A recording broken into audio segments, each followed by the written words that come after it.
If a DNA segment contains 30 guanine and 60 thymine in a single strand, then the total number of nucleotides in this DNA segment will be, as you know, DNA is double helix.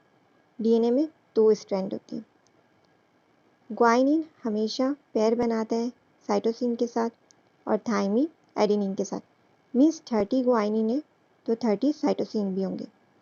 60 thymine है तो 60 adenine भी होंगे. 30 + 30 + 60 + 60 कितने होते हैं? 180. That's why correct answer is option D. Means D is the right answer. Next question. If the nucleotide order in DNA segment is GCC-ATA, then the total number of hydrogen bonds in this segment will be, as you know, there are 2 hydrogen bonds between adenine and thymine, while there are 3 hydrogen bonds between cytosine and guanine. Guanine 3 hydrogen bond बनाता है और cytosine भी, तो means 3 + 3 + 3 9. Adenine कितने बनाते हैं? 2. तो 2 + 2 + 2 6. 9 + 6 = 15. तो इसलिए जो हमारा करेक्ट आंसर है वो है option C, that is total 15 hydrogen bonds होंगे. Next question. If an individual homozygous for a trait is crossed with an individual homozygous recessive for the same trait, then the phenotype of F1 generation will be. हमें condition given है, हमें homozygous dominant को cross करवाना है homozygous recessive के साथ. होमो जब भी आएगा तब दोनों अलील सेम होंगे. अगर डोमिनेंट है तो दोनों कैपिटल लेटर्स होंगे, अगर रिसेसिव है तो दोनों स्मॉल लेटर्स. जब हम होमोजाइगस डोमिनेंट को क्रॉस करवाएंगे होमोजाइगस रिसेसिव के साथ, तो हमारे पास जो भी ऑफस्प्रिंग्स है वो क्या है? हेट्रोजाइगस डोमिनेंट है.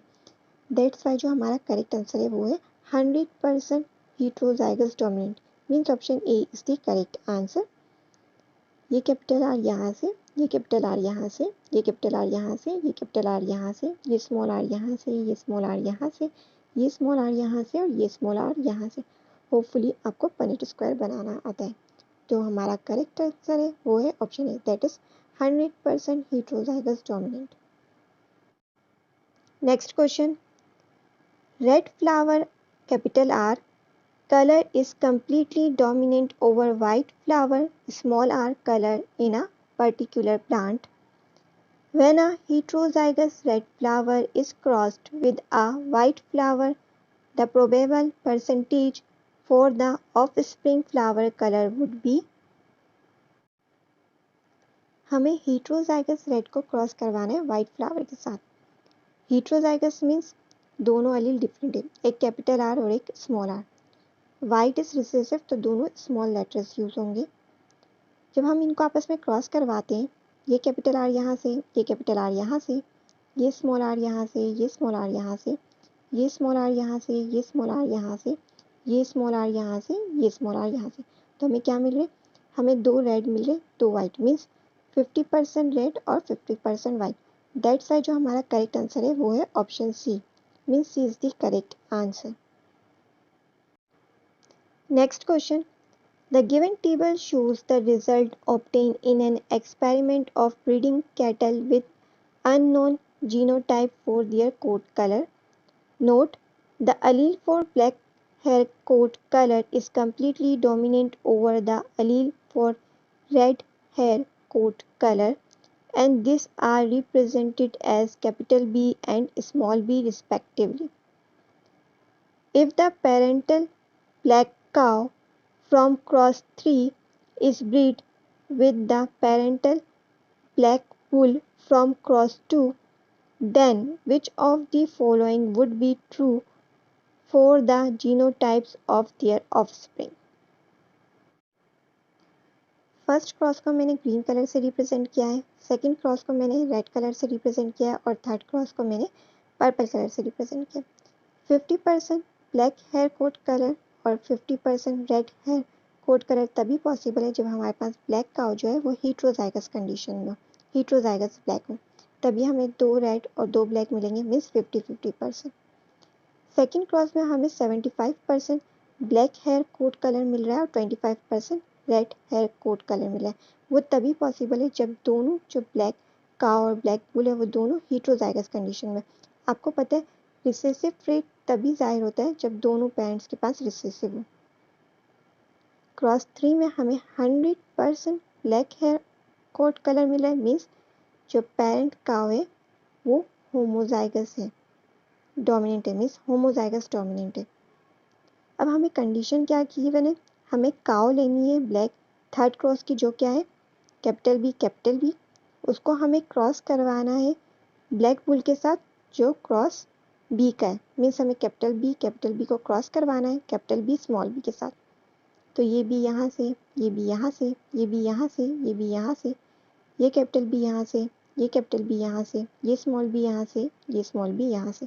तो हमें क्या नजर आ रहा है, दो ब्लैक होमोजाइगस ब्लैक है, मीन्स होमोजाइगस डोमिनेंट ब्लैक है, और दो ब्लैक हीट्रोजाइगस ब्लैक है।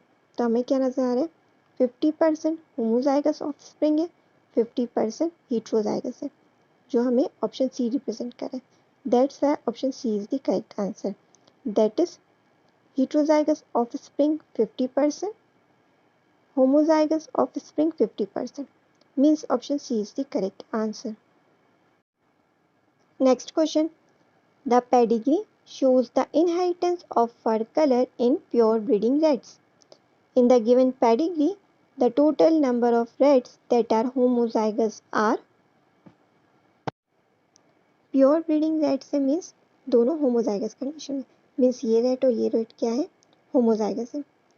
वाइट रिसेसिव है तो रिसेसिव हमेशा होमोजाइगस कंडीशन होती है, मीन्स 1 2 3 तो हो ही है पॉसिबल। जब हम होमोजाइगस रेट्स को आपस में क्रॉस करवाते हैं, होमोजाइगस डोमिनेंट और होमोजाइगस रिसेसिव को, तो हमें हीट्रोजाइगस ब्लैक मिलते हैं सारे के सारे ऑफस्प्रिंग।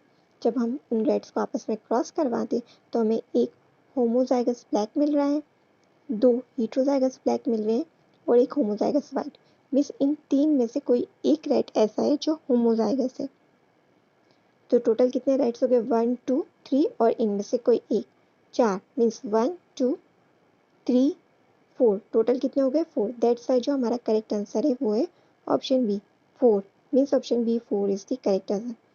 टोटल 4 रेट्स होमोजाइगस है।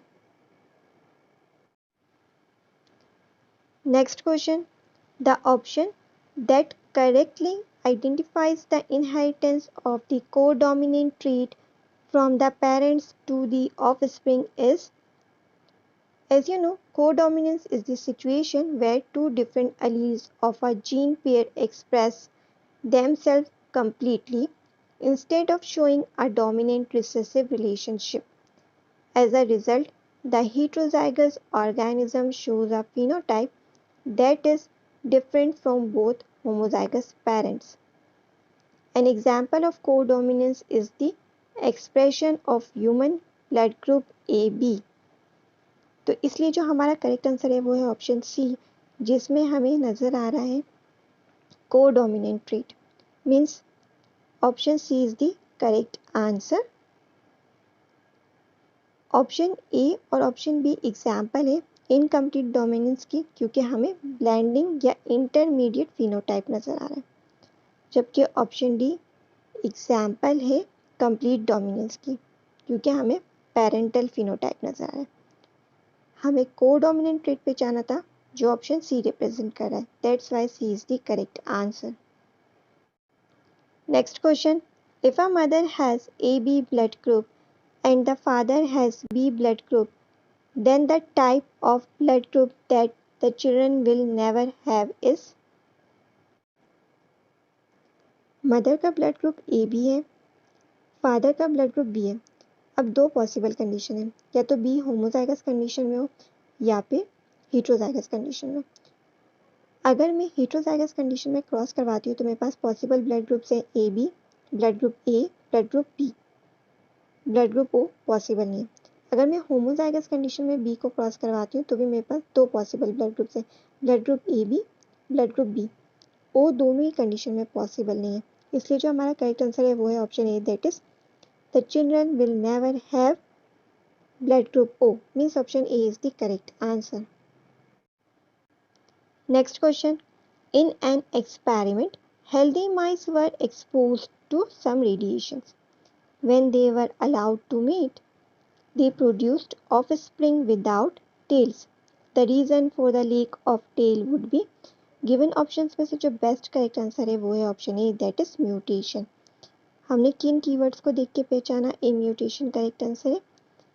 Healthy mice were expose to some radiations, इससे हमने पहचाना a mutation is the correct answer.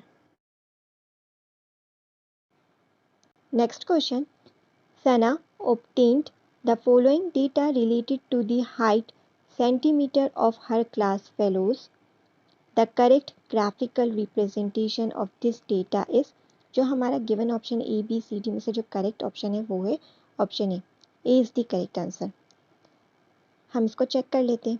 150.5 से लेके 160.5 तक हमारे पास नंबर ऑफ स्टूडेंट्स कितने होने चाहिए, 5, जो सिर्फ और सिर्फ ग्राफ ए और ग्राफ सी रिप्रेजेंट करें।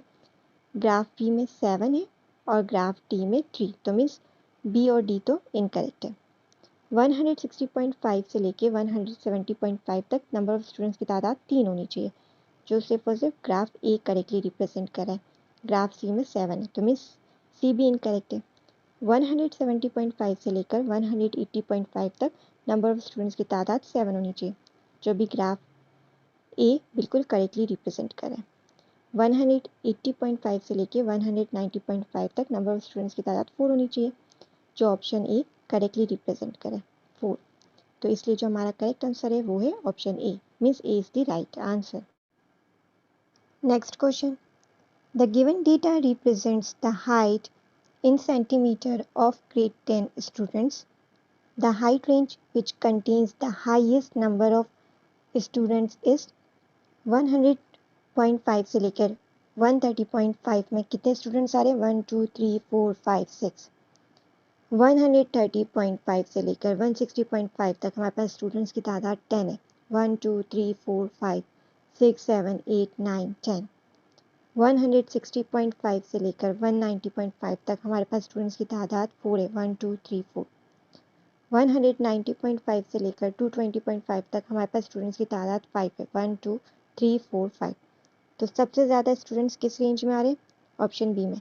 That's why B is the correct answer, that is the highest range is 130.5 till 160.5, means option B is the correct answer.